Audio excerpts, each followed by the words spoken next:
Hi guys, I'm Corbin and welcome to this episode of my Anthurium FAQ series.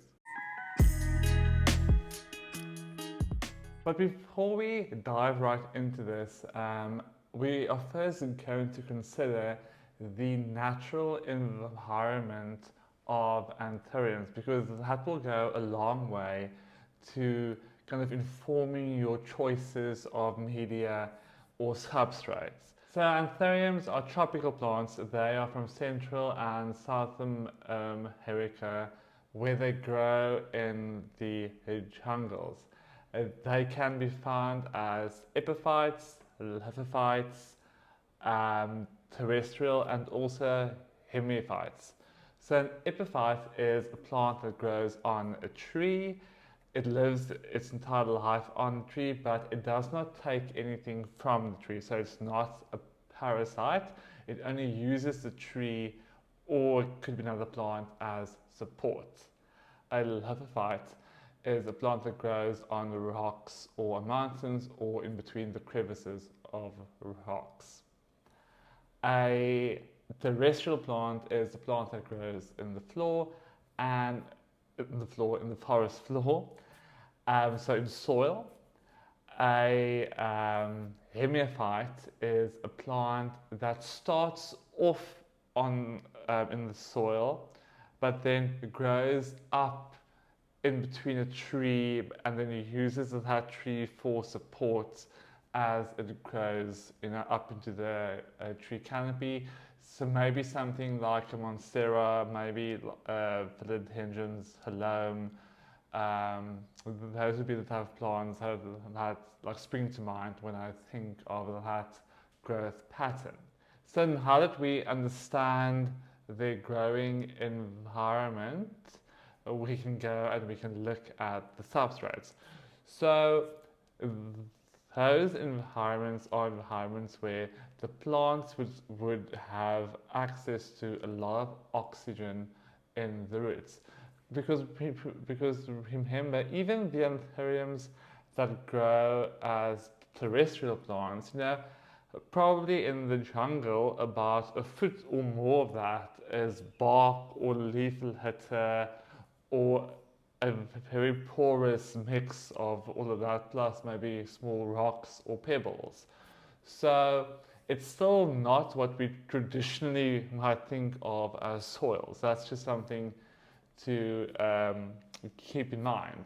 So any mix that you use, you are going to want to have something that is both retentive of moisture but also porous, because it needs to keep on to a little bit of moisture for your plant to grow, but it also needs to allow the plant to have oxygen around the roots.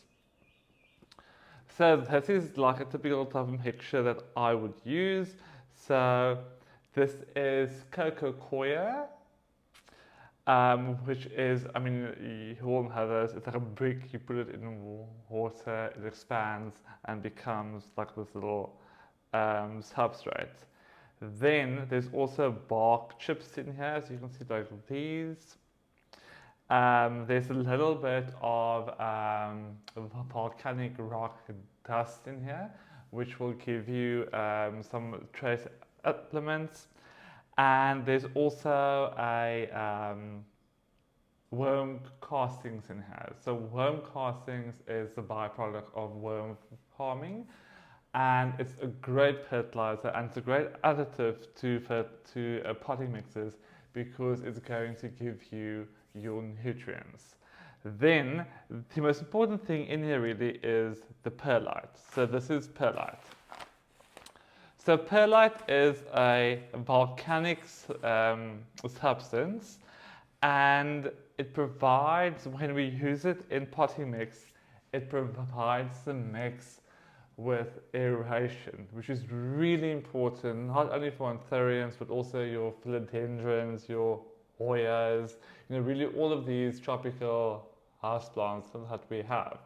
It's important for them to have oxygen around the roots, and that's why perlite is such a great substance for that. So it's a really good additive into your potting mix. So If I were to give you a recipe for this potting mix, I did post a video where I mix up my personal mix.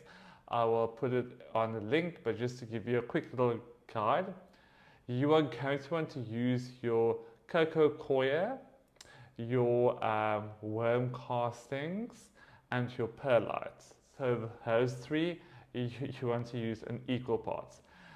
Then if you want to add in the volcanic rock dust, you can. If you have some and you want to add it, I would do like a little bit, a few tablespoons, and here you go. And then you can also add in, if you want, bark. So if you want to add in bark, you can also do it at an equal part, and that should give you the perfect mix for your aroids. I will put my soil recipe in the description of this video.